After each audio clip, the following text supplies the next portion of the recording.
शांति। आज की साकार मुरली डेट है 12 दिसंबर 2024।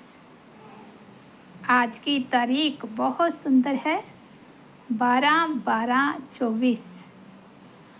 तो बाबा के साकार महावाक्य हैं, मीठे बच्चे, यह पढ़ाई जो बाप पढ़ाते हैं इसमें अथाह कमाई है, इसलिए पढ़ाई अच्छी रीति पढ़ते रहो, लिंक कभी न टूटे। आज का प्रश्न है, जो विनाश काले विपरीत बुद्धि है उन्हें तुम्हारी किस बात पर हंसी आती है? उत्तर है, तुम जब कहते हो अभी विनाश काल नज़दीक है तो उन्हें हंसी आती है। तुम जानते हो बाप यहाँ बैठे तो नहीं रहेंगे, बाप की ड्यूटी है पावन बनाना। जब पावन बन जाएंगे तो यह पुरानी दुनिया विनाश होगी, नई आएगी। यह लड़ाई है ही विनाश के लिए। तुम देवता बनते हो तो इस कलयुगी छीछी सृष्टि पर आ नहीं सकते। ओम शांति। रूहानी बाप बैठ रूहानी बच्चों को समझाते हैं। बच्चे समझते हैं हम बहुत बेसमझ बन गए थे, माया रावण ने बेसमझ बना दिया था। यह भी बच्चे समझते हैं कि बाप को जरूर आना ही है, जबकि नई सृष्टि स्थापन होनी है। त्रिमूर्ति का चित्र भी है, ब्रह्मा द्वारा स्थापना, विष्णु द्वारा पालना, शंकर द्वारा विनाश। क्योंकि कर्ण करामन हार तो बाप है ना, एक ही है जो करता है और कराता है। पहले किसका नाम आएगा? जो करता है, फिर जिस द्वारा कराते हैं। करण करावन हार कहा जाता है ना। ब्रह्मा द्वारा नई दुनिया की स्थापना कराते हैं। यह भी बच्चे जानते हैं हमारी जो नई दुनिया है, जो हम स्थापन कर रहे हैं, इसका नाम ही है देवी देवताओं की दुनिया। सतयुग में ही देवी देवता होते हैं, किसी और को देवी देवता नहीं कहा जाता। वहाँ मनुष्य होते नहीं, है ही एक देवी देवता धर्म, दूसरा कोई धर्म ही नहीं। अभी तुम बच्चे स्मृति में आए हो कि बराबर हम देवी देवता थे। निशानियाँ भी हैं, इस्लामी, बौद्धी, क्रिश्चियन आदि सबकी अपनी अपनी निशानी है। हमारा जब राज्य था तो और कोई नहीं था, अभी फिर और सभी धर्म हैं, हमारा देवता धर्म है नहीं। गीता में अक्षर बड़े अच्छे अच्छे हैं, परंतु कोई समझ नहीं सकते। बाप कहते हैं विनाश काले विपरीत बुद्धि और विनाश काले प्रीत बुद्धि। विनाश तो इस समय ही होना है। बाप आते भी हैं संगम युग पर, जबकि चेंज होती है। बाप तुम बच्चों को बदले में सब कुछ नया देते हैं। वह सोनार भी है, धोबी भी है, बड़ा व्यापारी भी है। विरला ही कोई बाप से व्यापार करे। इस व्यापार में तो अथाह फायदा है। पढ़ाई में फ़ायदा बहुत होता है। महिमा भी की जाती है कि पढ़ाई कमाई है। यह वह भी जन्म जन्मांतर के लिए कमाई है। तो ऐसी पढ़ाई अच्छी रीति पढ़नी चाहिए ना। और पढ़ाता भी बहुत सहज हूँ। सिर्फ एक हफ्ता समझकर फिर भल कहाँ भी चले जाओ, तुम्हारे पास पढ़ाई आती रहेगी, अर्थात मुरली मिलती रहेगी, तो फिर कभी लिंक नहीं टूटेगी। यह आत्माओं की परमात्मा के साथ लिंक। गीता में भी यह अक्षर है। विनाश काले विपरीत बुद्धि विनशंति प्रीत बुद्धि विजयंती। तुम जानते हो इस समय मनुष्य एक दो को काटते मारते रहते हैं। इन जैसा क्रोध व विकार और कोई में होता नहीं। यह भी गायन है कि द्रौपदी ने पुकारा। बाप ने समझाया है, तुम सब द्रौपदियाँ हो।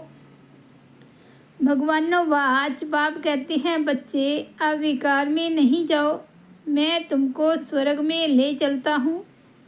तुम सिर्फ मुझ बाप को याद करो।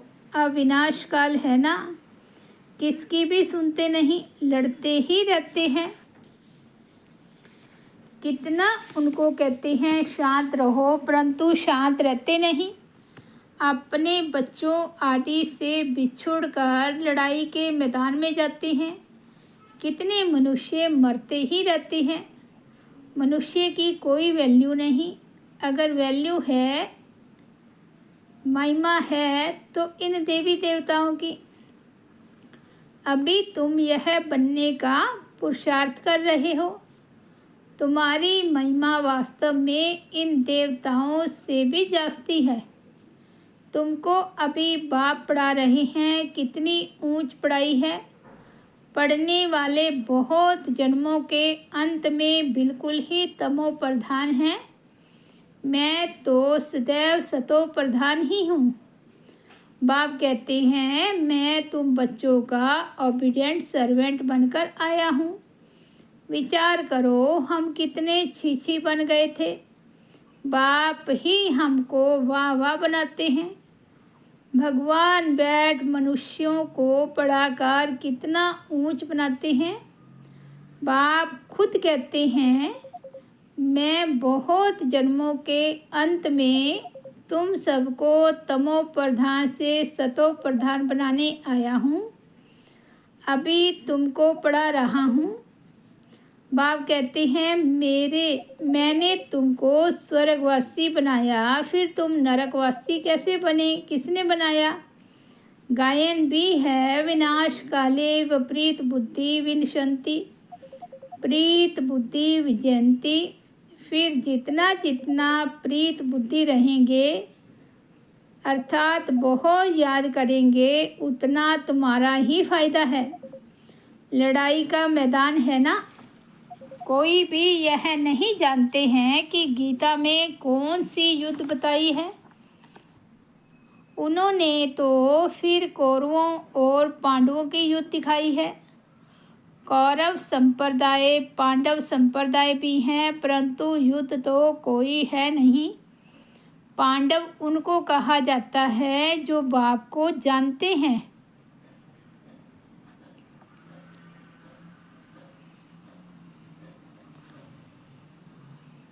बाबा कहते, पांडव उनको कहा जाता है जो बाप को जानते हैं।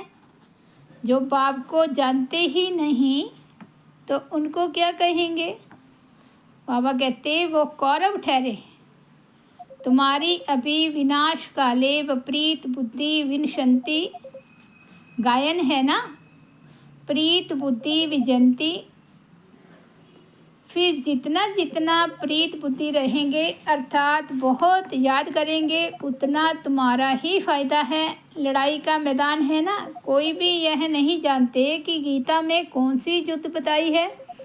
उन्होंने तो फिर कौरवों और पांडवों की युद्ध दिखाई है। कौरव संप्रदाय पांडव संप्रदाय भी हैं, परंतु युद्ध तो कोई नहीं। पांडव उनको कहा जाता जो बाप को जानते हैं, बाप से प्रीत बुद्धि है। कौरव उनको कहा जाता जो बाप से विपरीत बुद्धि हैं। अक्षर तो बहुत अच्छे अच्छे समझने लायक हैं। अभी है संगम युग। तुम बच्चे जानते हो, नई दुनिया की स्थापना हो रही है। बुद्धि से काम लेना है। अभी दुनिया कितनी बड़ी है। सतयुग में कितने थोड़े मनुष्य होंगे। छोटा झाड़ होगा ना, वह झाड़ फिर बड़ा होता है।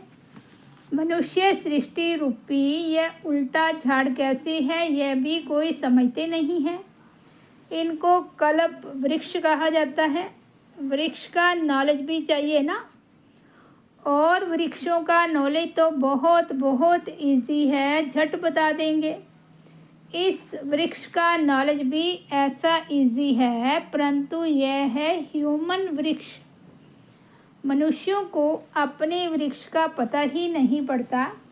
कहते भी हैं गॉड इज़ क्रिएटर, तो जरूर चैतन्य है ना। बाप सत्य है, चैतन्य है, ज्ञान का सागर है। उनको कौन सा ज्ञान है यह भी कोई नहीं समझते हैं।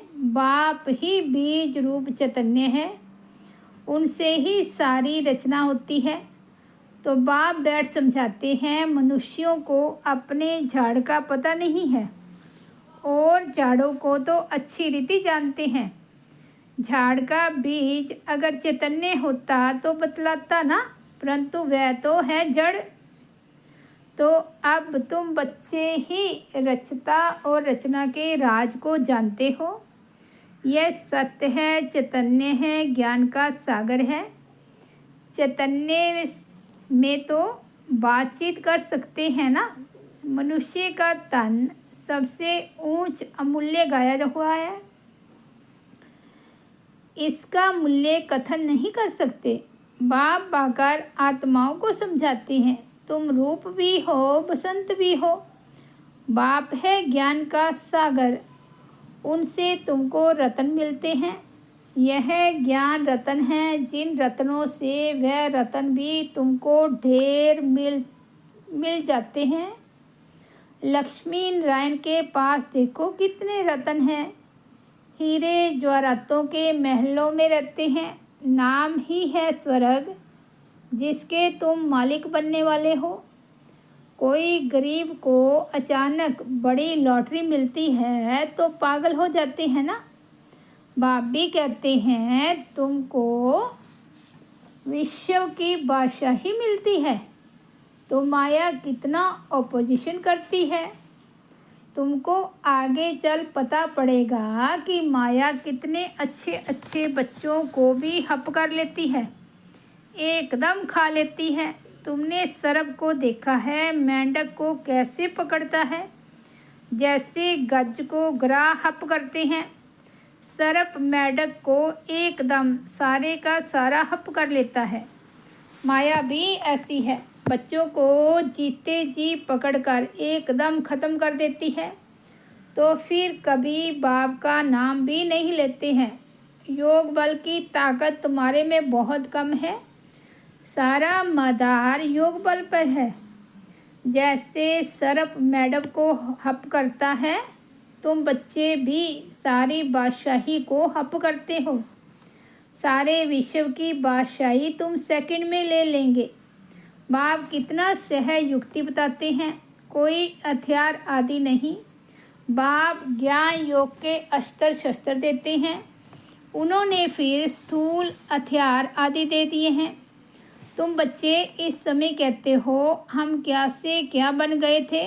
जो चाहे सो कहो, हम ऐसे थे जरूर। बल थे तो मनुष्य ही, परंतु गुण और अवगुण तो होते हैं ना। देवताओं में दैवी गुण है, इसलिए उन्हों की महिमा गाते हैं। आप सर्वगुण संपन्न, हम निर्गुण हारे में कोई गुण नहीं। इस समय सारी दुनिया ही निर्गुण है, अर्थात एक भी देवताई गुण नहीं है। बाप जो गुण सिखलाने वाला है उनको ही नहीं जानते, इसलिए कहा जाता है विनाश काले विपरीत बुद्धि। अब विनाश तो होना ही है संगम युग पर, जबकि पुरानी दुनिया विनाश होती है और नई दुनिया स्थापन होती है। इनको कहा जाता है विनाश काल। यह है अंतिम विनाश, फिर आधा कल्प कोई लड़ाई आदि होती ही नहीं। मनुष्यों को कुछ भी पता नहीं है। विनाश काले विपरीत बुद्धि है तो जरूर पुरानी दुनिया का विनाश होगा ना। इस पुरानी दुनिया में कितनी आपदाएं हैं, मरते ही रहते हैं। बाप इस समय की हालत बतलाते हैं। फ़र्क तो बहुत है ना। आज भारत का यह हाल है, कल भारत क्या होगा। आज यह है, कल तुम कहाँ होंगे। तुम जानते हो पहले नई दुनिया कितनी छोटी थी। वहाँ तो महलों में कितने हीरे जवाहरात आदि होते हैं। भक्ति मार्ग में भी तुम्हारा मंदिर कोई कम थोड़े ही होता है। सिर्फ कोई एक सोमनाथ का मंदिर थोड़े ही होगा। एक कोई बनाएगा तो उनको देख और भी बनाएंगे। एक सोमनाथ मंदिर से ही कितना लूटा है। फिर बैठ अपना यादगार बनाया है। तो दीवारों में पत्थर आदि लगाते हैं। इन पत्थरों की क्या वैल्यू होगी। इतने छोटे से हीरे का भी कितना दाम है।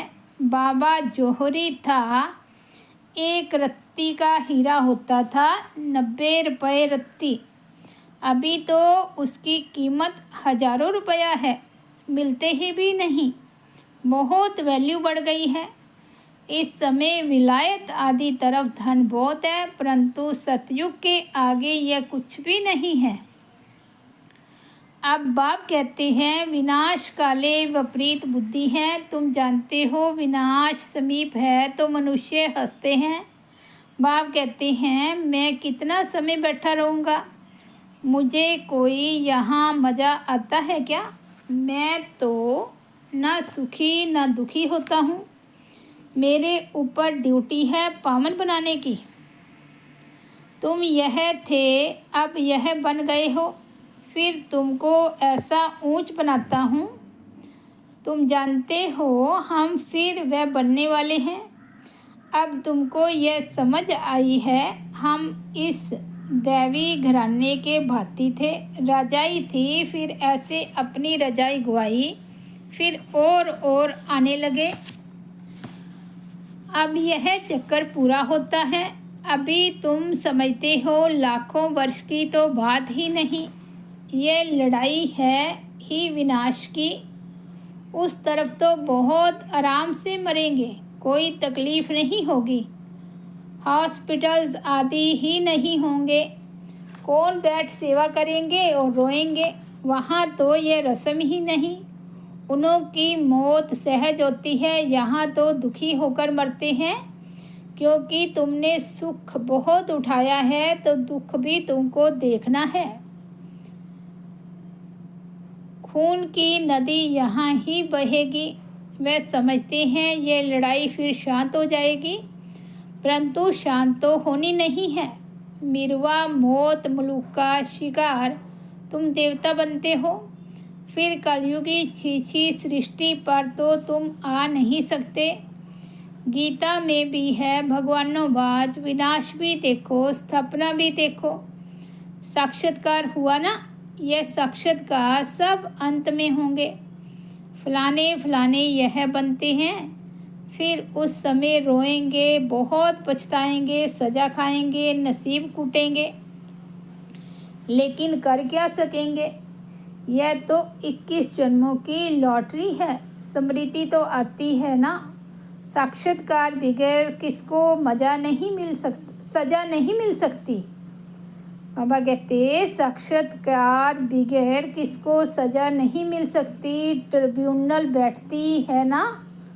अच्छा, मीठे मीठे सिकिलते बच्चों प्रति माता पिता बाप दादा का याद प्यार और गुड मॉर्निंग। रूहानी बाप की रूहानी बच्चों को नमस्ते। हम रूहानी बच्चों की रूहानी बाप दादा को याद प्यार गुड मॉर्निंग और नमस्ते। धारणा के लिए मुख्य सार फर्स्ट पॉइंट है, स्वयं में ज्ञान रत्न धारण कर रूप संत बनना है। ज्ञान रत्नों से विश्व के बादशाही की लॉटरी लेनी है। दूसरा, इस विनाश काल में बाप से प्रीत रख एक की ही याद में रहना है।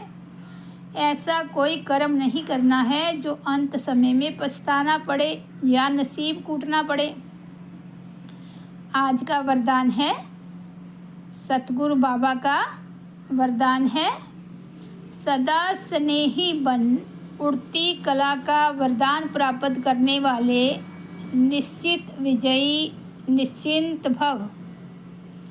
सदा स्नेही बन, उड़ती कला का वरदान प्राप्त करने वाले निश्चित विजयी निश्चिंत भव। स्नेही बच्चों को बाप दादा सदा उड़ती कला का वरदान। स्नेही बच्चों को बाप दादा द्वारा उड़ती कला का वरदान मिल जाता है। उड़ती कला द्वारा सेकंड में बाप दादा के पास पहुंच जाओ तो कैसे भी स्वरूप में आई हुई माया आपको छू नहीं सकेगी। परमात्म छत्र छाया के अंदर माया की छाया भी नहीं आ सकती। स्नेह मेहनत को मनोरंजन में परिवर्तन कर देता है। स्नेह हर कर्म में निश्चित विजयी स्थिति का अनुभव कराता है। स्नेही बच्चे हर समय निश्चिंत रहते हैं। आज का स्लोगन है, नथिंग न्यू की स्मृति से सदा अचल रहो तो खुशी में नाचते रहेंगे। नथिंग न्यू की स्मृति से सदा अचल रहो तो खुशी में नाचते रहेंगे। अच्छा, ओम शांति। तो ये थे 12 दिसंबर 2024 के बाबा के अनमोल महावाक्य। मुरली की हेडलाइन है, मीठे बच्चे, यह पढ़ाई जो बाप पढ़ाते हैं इसमें अथाह कमाई है, इसलिए पढ़ाई अच्छी रीति पढ़ते रहो, लिंक कभी ना टूटे। ओम शांति।